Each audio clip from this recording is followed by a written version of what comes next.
नमस्कार दोस्तों, आज की कहानी एक इमोशनल कहानी है। सवेरे होते ही दीप्ति की बंधी बनाई दिनचर्या आरंभ हो गई थी। कई बार उसे लगता था न कभी सूरज उगना छोड़ेगा, न कभी उसकी दिनचर्या बदलेगी।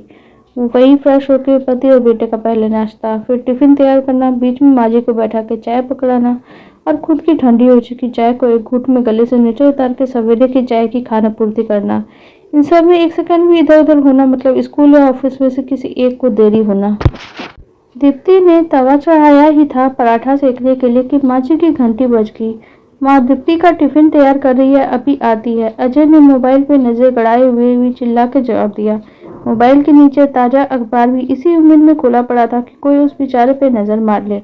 लेकिन आज भी अजय की मोबाइल पे फिसलती निगाहों ने नाश्ता समाप्त होने पे उसके पन्ने पलट के उसे हमेशा की तरह कृतार्थ मात्र कर दिया। जिसे सही महीनों में उसकी कदर थी और जो उसका एक एक अक्षर पढ़ना चाहती थी, वो तो सब कामों में निवृत्त होते होते इतना थक जाती कि पढ़ने की ऊर्जा ही खत्म हो जाती। देर रात कभी लेकर बैठती तो अजय यह कह के रखवा देते, अभी कुछ देर में नया आ जाएगा, वही पढ़ लेना, सो जा और सोने दो। माँ जी की घंटी फिर बजी तो अजय उठ के खड़ा हुआ। दीप्ति ने उम्मीद से उसकी ओर ताका, किंतु निराशा ही हाथ लगी। अजय टिफिन लेकर निकल चुका था। दीप्ति झुंझला उठी, हर काम की जिम्मेदारी उसी की क्यों समझी जाती है। अजय भी अपनी माँ के पास जाकर पूछ सकते थे कि उन्हें क्या चाहिए, और सिर्फ पूछ ही क्यों, पकड़ा भी तो सकते थे। दीप्ति को आश्चर्य होता, माँ जी की घंटी की तीव्रता और पुनरावृत्ति उसे इतना उद्विग्न कर देती है, किंतु अजय के कानों पे जूं तक नहीं रेंगती। ठंडी चाय का घूंट हलक से नीचे उतर कर दीप्ति माँ जी के कमरे की ओर लपकी और कांपते हाथों से चाय छलक के बिस्तर और कपड़ों पर फैल गई थी। अपराधी सी गठरी बनी बैठी माँ जी को देखकर दीप्ति के दिल में ढेर सारी सहानुभूति उमड़ आई। अरे अब बोल देती ना कि चाय गिर गई। माँ जी को संभालते दीप्ति अपनी ही अपेक्षा पर शर्मिंदा उठी। माँ आजकल बोलते हुए इतना अटकने और आंकने लगी है कि खुद उन दोनों ने ही उन्हें आवाज लगाने की मनाही कर रखी है और समाधान के तौर पर पूजा वाली घंटी उनके पास रख दी है। आपने चाय पी या सारी गिर गई? सब गिर। कोई बात नहीं, मैं दूसरी बना कर लाती हूँ। माँ जी को कांपते हाथों से बिस्तर झाड़ते देख दीप्ति ने उन्हें रोक दिया।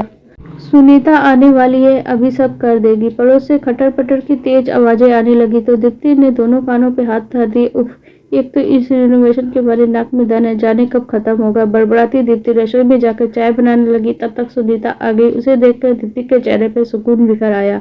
चाय गिरा दी है, संभाल कर जरा, मैं दूसरी चाय बनाकर ला रही हूँ, अब तू ही पिला देना, उन्हें मत पकड़ाना। खौलती चाय के साथ बीते समय की स्मृतियां दीप्ति के स्मृति पटल पर दस्तक देने लगी। जब दीप्ति इस घर में दुल्हन बनकर आई थी तब माँ जी यानी सासू माँ कितनी फिट थी। दीप्ति के सुनने में आया था कि शादी की सारी तैयारी उन्होंने अकेले ही कर ली थी। पूरे घर की व्यवस्था उन्होंने इतनी चुस्ती फुर्ती से संभाल रखी थी कि दीप्ति को देखकर दंग रह जाती थी। कामकाजी बहू से उन्हें कोई परेशानी नहीं थी। बेटे अजय की तरह से उसके लिए भी वो चाय नाश्ता टिफिन सब तैयार करके देती थी। दीप्ति को संकोच होता तो वो उसे लड़ियाने लगती, मुझे सास नहीं अपनी माँ समझा कर, मुझे अच्छा लगेगा यदि तू अधिकार भाव से मुझसे कुछ मांगेगी या कहेगी। अजय तो घर के प्रति पहले से लापरवाह था, अब दीप्ति ने उसे कपड़े मोजे आदि निकालने की जिम्मेदारी संभाल के उसे और भी लापरवाह बना दिया। माँ जी शिकायत भी करती तो बेटे बहू को प्यार देकर खुश होते और उनकी खुशी तब दोगुनी हो गई जब दीप्ति के पाँव भारी हो गए। दीप्ति तो आखिरी महीने तक ऑफिस जाना चाहती थी, लेकिन डॉक्टर ने जटिल केस बताते हुए बेड रेस्ट की सलाह दी तो घर वालों के माथे पे चिंता की लकीरें खिंच गई। बेटी नौकरी करना जरूरी नहीं है, अपने स्वास्थ्य की फिक्र कर, मैं संभाल लूंगी सब, माँ जी ने हौसला दिया था। आरंभ में मेडिकल, फिर बिना वेतन, अतः दीप्ति को बेमन से नौकरी छोड़ने का निर्णय लेना पड़ा था। प्राइवेट नौकरी तो घर की खेती होती है, जब तू करने लायक है तो दूसरी कर लेना, क्यों चिंता करती है। इस अवस्था में तेरा खुश और चिंता मुक्त रहना ज्यादा जरूरी है। माँ जी की दिलासा और हौसला अफजाई से दीप्ति को उस समय बहुत सहारा मिला था। यह शायद माँ जी की अतिशय देख रखी है कि इतनी जटिल केस के बावजूद दीप्ति सामान्य प्रसव से पात को जन्म दे पाई थी। अभी सब भरपूर खुशियां भी नहीं मना पाए थे कि डॉक्टर ने अगली चेतावनी दे दी। डॉक्टर के अनुसार बच्चा बहुत कमजोर था और उसे भरपूर देखरेख की आवश्यकता थी। माँ जी एक बार भी से कमर कस लेती है। उनकी हिम्मत देख दीप्ति और अजय को भी जोश आ गया। पाठ के 2 साल का होते होते डॉक्टर ने उसे हरी झंडी दिखा दी। दीप्ति ने फिर नौकरी करने का मन बनाना शुरू किया था कि स्वस्थ हंसमुख माँ जी को अचानक ब्रेन स्ट्रोक हो गया। पूरा परिवार हिल गया। यदि नींव ही डगमगा जाए तो इमारत को अछूड़ खड़े रहना कैसे संभव है। समय रहते माँ जी को चिकित्सा उपलब्ध हो जाने से जान तो बच गई, पर शरीर की सारी ऊर्जा निचोड़ से गई थी। बिना किसी सहारे के उठना बैठना भी उनके लिए दूभर हो गया था। हाथ पांव कमजोरी के कारण कांपते रहते रहे।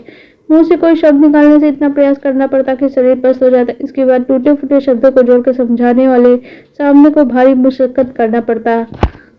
हर वक्त माँ जी के पास रहना संभव नहीं था। निदान स्वरूप पूजा की घंटी उनके पास रख दी गई। पार्थ की नर्सरी में अन्वेषण हो जाने से दीप्ति का कार्यभार कुछ हल्का था, पर माँ जी के बिस्तर से लग जाने से उसे कुछ सूझना बंद हो गया। सवेरे उन्हें तैयार करने, एक बार की खिला पिलाने देने के लिए सुनीता नामक नर्स की व्यवस्था हुई तो दीप्ति को थोड़ी सांस आई, पर फिर भी दिन भर उसे संभालते वे तरह थक जाती। कभी माँ जी के हाथ से खाते हुए चम्मच छिटक जाना, कभी पानी का गिलास खाली गिर जाना, कभी ठंड तो कभी पसीना। दीप्ति को लगता घंटी आ जाने से माँ जी की अपेक्षाएं बढ़ गई। घंटी उनके लिए भले ही राहत लेकर आई, पर दीप्ति के लिए सरदर्द बन गई थी। सोते जाते उसके कानों में घंटी की आवाज ही गूंजती रहती। जरा सा अनसुना करने पर घंटी की आवाज तीव्रतर हो जाती और दीप्ति तक पहुंचने में तक बजती रहती। झुंझलाहट से भरी दीप्ति सोचने को मजबूर हो जाती, इतना मरियल शरीर जो करवट भी स्वयं नहीं ले सकता, एकाएक जोर की घंटी बजाने की ताकत कहाँ से जुटा लेता है। हालांकि ये झुंझलाहट कुछ पलों की होती। माँ जी के पास पहुंच के उसकी जरूरत जान के ये सहानुभूति में तब्दील हो जाती। एक बार माँ जी को फिर से हार्ट का स्ट्रोक आया हुआ था। डॉक्टर ने आपातकालीन स्थिति के लिए एक टैबलेट दे रखी थी जो तुरंत उनके मुंह में रख देनी होती थी। माँ जी को अब ऐसे खतरे का पूर्वाभास हो जाता, तुरंत घंटी बजाकर दीप्ति को बुला लेती थी। इतनी सेवा शुश्रूषा के बाद भी माँ जी की स्थिति में कोई उल्लेखनीय सुधार नहीं हो रहा था, पर स्वास्थ्य उनका दिन प्रतिदिन गिरता ही जा रहा था। इसके साथ तबीयत पूछने वाले आने वाले रिश्तेदारों के घर में आवाजाही बढ़ती जा रही थी। दूर दराज से माँ जी के भाई बहन भतीजे भांजियां आते तो स्वाभाविक रूप से घर में रुकते। दीप्ति का कारोबार दुगुना तिगुना चौगुना तक हो जाता। परिस्थिति की नजाकत समझते हुए सब कार्य भी संभाले हुए थे। आज तड़के ही भोपाल वाले मामा जी मामी जी को नाश्ता करा के साथ खाना बांध कर रवाना करने के बाद दीप्ति को थकान के मारे चक्कर सा आने लगा था। आज सर्दी भी कड़ाके की थी। अजय और पार्थ का टिफिन तैयार कर वो लोग फिर से रजाई में दुबक गए। अत्यंत गहरी नींद में से माँ जी की घंटी बजने का आवाज सा हुआ तो रजाई के अंदर और सरक गई। अजीब है भी, सपनों में भी उसे कानों में घंटी बजती रहती है। लगभग 2 घंटे की गहरी नींद लेकर दिखती उठी तो काफी फ्रेश महसूस कर रही थी। खिड़की से छन छन कर आती धूप बेहद बहुत अच्छी लग रही थी। एक भरपूर अंगड़ाई लेकर दीप्ति बिस्तर छोड़ा। अजय और पार्थ जा चुके थे, पर पूरा घर बिखरा पड़ा था। लेकिन नींद पूरी हो चुकने के कारण दीप्ति को झुंझलाहट नहीं हुई। मैले कपड़े मशीन को सुबुत करते जाते वक्त माँ जी के कमरे में जाकर उड़की हुई रजाई में कोई हलचल न देखकर उन्हें राहत की सांस ली। आज तो माँ जी भी भाई भाभी को खगाना करके तान कर सोई लगते हैं। चलो सोने दो, चाय बनाकर ही उठाऊंगी, तब तक सारा काम समेट लेती हूँ। रसोई समेटी तब तक कपड़े धुल गए। उन्हें फैला के दीप्ति नहाने घुस गई। कमाल है, माँ जी अभी तक सो रही है। हमेशा तो अभी तक घंटी बजा देती हैं।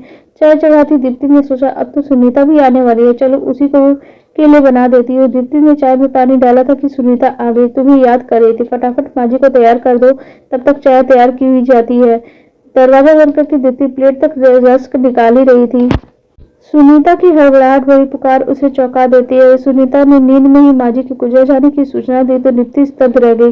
पर अभी तड़के मामा मामी जी के साथ रवाना हुए जब, तब तो उनसे बात हुई थी। फिर वापस तो सो गई थी। बुध भरी दीप्ति को कब सुनीता ने बैठाया, अजय को फोन करके बुलाया, दीप्ति को कुछ भी याद नहीं था।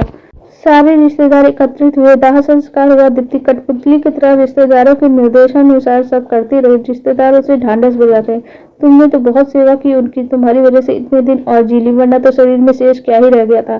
प्रत्युत्तर में दीप्ति खोई खोई सी उन्हें ताकती रहती। वह किससे कहे, अपराध बोध का एक कांटा उसके सीने में गहरे तक धंस गया है, जो उसे चैन से सोने नहीं देता है, न उठने देता है, न बैठने। क्या दिन गहरी नींद में उसने सचमुच माँ जी की घंटी सुनी थी? यह सब कुछ ये एक सपना मात्र था। यदि माँ जी ने सचमुच घंटी बजाई होती तो उसे अनसुना वो कर पाती। तो माँ जी और जोर जोर से तब तक घंटी बजाती रहती है जब तक वो रजाई छोड़कर उठ नहीं जाती। दीप्ति की अंतरात्मा ने उसे तर्क दिया, हाँ उन्हें बजाई थी, खूब जोर जोर से बजाई थी। तुम ही घोड़े बेच के सोती रही, उन्हें स्ट्रोक आया और सब खत्म। अंदर से दूसरी आवाज ने प्रतिकार किया, नहीं। दीप्ति अकेले में ही जोर से चिल्ला उठी। आसपास देखा तो कोई भी नहीं था। आज सवेरे ही तो अंतिम रिश्तेदार कानपुर वाली मौसी जी रवाना हुई थी। पार्थ को स्कूल छोड़ के आज से अजय ने भी ऑफिस ज्वाइन कर लिया था, तो घर में अकेली है, नितांत अकेली। जिंदगी में पहली बार माँ जी भी नहीं है। दीप्ति की सहमी सी निगाहें माँ जी के कमरे की ओर उठ गई। यह क्या, उसके कानों में अचानक माँ जी की घंटी की आवाज कैसे गूंजने लगी। उफ, मैं पागल हो जाऊंगी। दीप्ति ने दोनों कानों पर हाथ धर दिए, पर घंटी की आवाज आती रही। फिर वह सपना देख रही है। अभी जागती आंखों से दीप्ति ने खुद को चिमोटी काटी। नहीं, यह सपना नहीं है तो फिर क्या माँ जी की भटकती आत्मा घंटी बजा रही है? पैर से दीप्ति के रोंगटे खड़े हो गए। इतनी ठंड में भी पसीने से नहा उठी। अरे यह आवाज तो दीवार से उस ओर से आ रही है। आवाज की दिशा में दीप्ति अपने कदम अपने फ्लैट से निकल के पड़ोस की फ्लैट की ओर बढ़ गए थे। तो भूल ही गई थी कि अजय ने 2 दिन पूर्व ही से बताया था कि पड़ोस वाले फ्लैट में रेनोवेशन पूरा करवा के नए पड़ोसी आए हैं। दीप्ति जाकर उनसे मिला, उन्हें कुछ चाहिए तो नहीं। दरवाजा दीप्ति के ही हमले में संध्या ने खोला।